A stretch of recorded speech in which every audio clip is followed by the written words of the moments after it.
I've made a reputation for myself for being the guy that picks apart Mario lore, really diving into the characters of the universe, their philosophy, actions, and mindset to bring to light the more nuanced aspects of these characters that more casual fans might not have picked up on. Considering the simple nature of Mario and a lot of his games, I don't expect everyone to willingly peer through the cracks of this franchise to find the deeper levels of the characters and their personalities, because you don't necessarily need to in order to enjoy most Mario games. Well, it's certainly fun to talk about, and for me at least, it shines a new light on the franchise and helps me gain a new appreciation for it. In the end, the nuanced and in-depth character work is not required for at least the mainline Mario games to be good. Sure, the best of the mainline games are the ones that do have that more three-dimensional character work and story, but every game doesn't need that to be successful. And you're not a bad fan if you don't look into the franchise that way. But surprisingly, there's one character in Mario's entire cast that seems to be an exception to this, and that's King Bowser Koopa himself. Bowser is one of the few characters I see people talking about from an actual narrative and analytical perspective, even by people who don't overanalyze things like myself. It makes sense for Rosalina to be talked about in that light because she's one of the main talking points of Mario Galaxy, and her origin story is pretty openly laid out and tragic. You could argue Luigi and Waluigi are also talked about in this light, but I would have to disagree with that. Luigi's discussion comes from people completely misunderstanding the origins of his insecurities, and Waluigi's just comes from people feeling sorry for him. But for Bowser, especially recently, it seems to be from people genuinely loving him. Not just because he's a great villain, but because of the different layers that make up this turtle soup of a character. And I want to peel back each of these layers and look into each of them individually, to find out what it is about Bowser that makes him one of the most popular and beloved villains in all of video games. This is King Bowser Koopa. Like most of the central characters within the Mario universe, Bowser's origins are left sort of vague. Even during the few times his younger self appears in games like Yoshi's Island, it's left unclear what his actual upbringing was like. No implications as to what his family was like, who his parents were, and what drove him to pursue a life of conquest and destruction. But funny enough, I think that's part of the problem. And I think one of the first people to really promote the idea that I'm about to regurgitate was Mario lore fans' worst nightmare, game theory. While I've never really cared for a lot of Game Theory's lore-based episodes on the Mario franchise, since a lot of them feel like trying to drum up controversial conclusions based on circumstantial evidence, even more than some of their other videos. Nevertheless, there are a few good ones that I think are genuinely interesting and promote some compelling conversation pieces about the Mario universe. One of his early theories was the idea that Bowser's origin and the reason for the path he takes in his adult life. He proposes the idea that Bowser was an orphan, or at the very least abandoned by his parents at a young age, and it led to him pursuing a life of violence and conquest due to a growing bitterness with the world.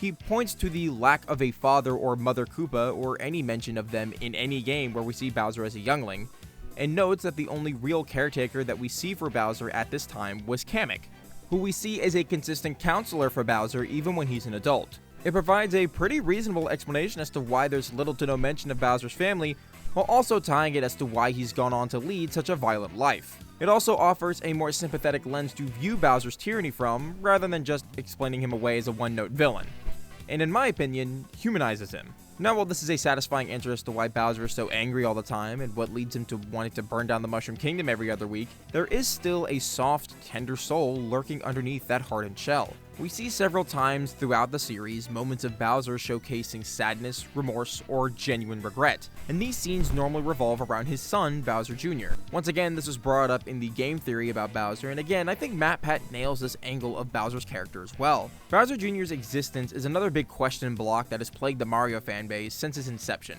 Much like Bowser's parents, his mother is left a mystery, and her absence is never really explained. Regardless of the reasoning though, I'd argue she doesn't have that much of an impact on either Bowser or Jr.'s story. The important part is that she's gone, and that has left Bowser alone to raise a child.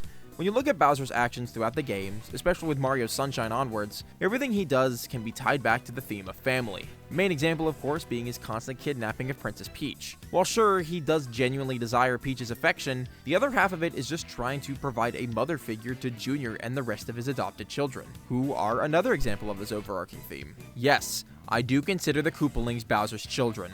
I'm going to rip this band-aid off now since I saw a few comments about this in my Star Children video. I am aware that the Koopalings are not Bowser's biological children, since that was retconned in his statement by Miyamoto, and the only proper kid he does have is Junior. I still like to think that they're just adopted Koopalings, which does make Bowser their father. I don't care what anyone says. To me, that would explain why they have a similar design to Bowser and Junior, and it helps develop the sort of found family vibe of the Koopa Troop that I'll get into later. Small tangent, but I've noticed that Nintendo is trying to sort of scrub the Koopalings from their records. I think the last time that they appeared in a game that had any level of story to it was the remake of Bowser's Inside Story. For the last few years, they've just kind of appeared in racing games to fill out character slots up until World, where they were just removed entirely. Kind of a shame, since I think there's real potential in these 7 to explore their individual personalities and why they follow Bowser. Maybe a Bowser Jr. centered spin-off game following him and the rest of the kids could be a good possibility to explore that avenue. Moving on, this all leads up to the entire Koopa Troop as well, which can be considered the culmination of this entire journey Bowser's been on. While at first, the armies of Goombas, Koopas, and whatever else were just a standard army of repeatable enemies for Mario and Gang to battle against on their way to World 8. But in the more story-based games, there's a lot more detail provided to explain why these minions follow Bowser around to begin with. Bowser, objectively, does some pretty bad things. He constantly terrorizes the Mushroom Kingdom, he kidnaps their monarch once a week, and even conquers the galaxy one time. This does beg the question as to why the thousands of Koopas and other Mario creatures still follow him. Are they just cool with the constant conquering? Are they just morally bankrupt? Well, not entirely. In a lot of later games, we see some of Bowser's subjects, from his right-hand man in Kamek to even just base-level grunts, talking about why they're so loyal to him.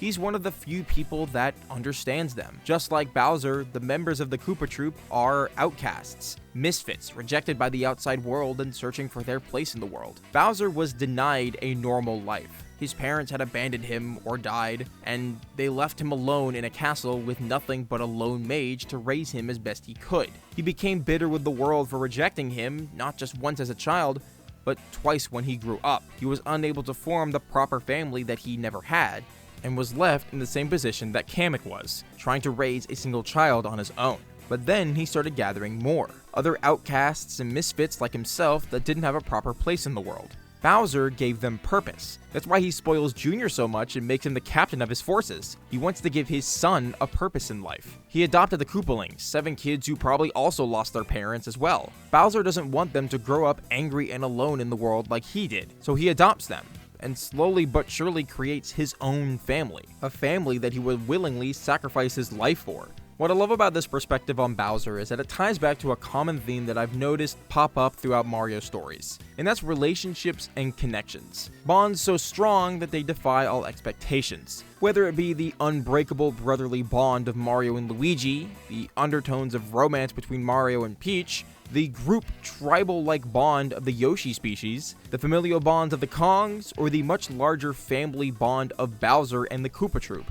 Relationships are a common theme in the Mario universe, so much so that plots of certain games revolve entirely around that very concept. And I think just as much as Mario and Luigi's relationship defines this franchise, Bowser's bond to his troop is one of the more important family units in this universe. It humanizes Bowser greatly and provides a more introspective way to view this once two-dimensional army of turtles and walking mushrooms. Bowser's goals of conquest and tyranny may seem like the deeds of a powerful, egotistical sorcerer turtle, and while he undoubtedly has done some bad things, in the end, that's only half the picture, and in my opinion, not what Bowser truly desires, even if he doesn't know it. Deep down, what he really wants isn't power, control, or even Peach.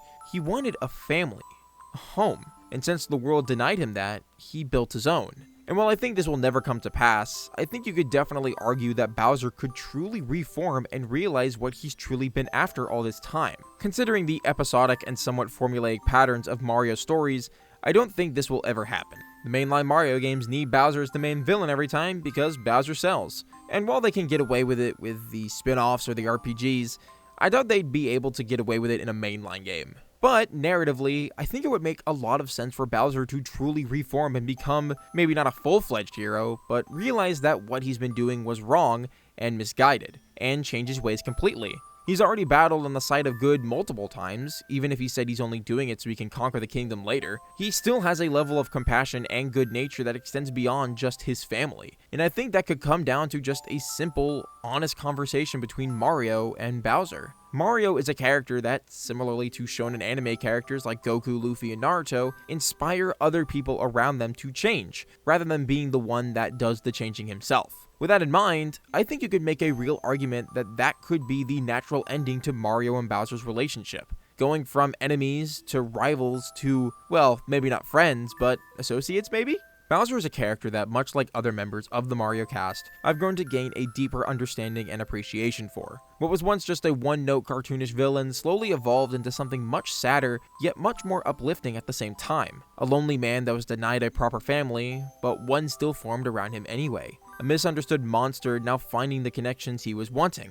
A father that would throw his entire empire away for the sake of his children, and that's what I think makes Bowser one of the most tragic characters in all of Mario, but also one of the deepest. A father, a king, a leader, and someone that his troops deem worthy of following. One of the loneliest characters in the Mario universe, now lonely no more. Thank you for watching. I'm surprised it took me this long to eventually cover Bowser. I think the main reason was because, like I said at the top of the video, he's one of the few characters that I think even casual Mario fans can look at and get a solid understanding of his character without it getting misconstrued like some other characters. The rest of Mario's cast is either overlooked or completely mischaracterized by casual fans, and even sometimes hardcore ones. So the fact that everyone seems to have a common understanding of the different layers of Bowser's character has always been pretty surprising to me. So I think for a while I just didn't know what to add to the discussion. But I think I settled on a script that I was happy with, and I hope you all enjoyed it too. Thank you all so much for watching. If you'd like, you can check out my entire playlist of Mario videos. There's one there for my handful of anime videos as well, if that's more your fancy. And with that, I'll see you all in the next one.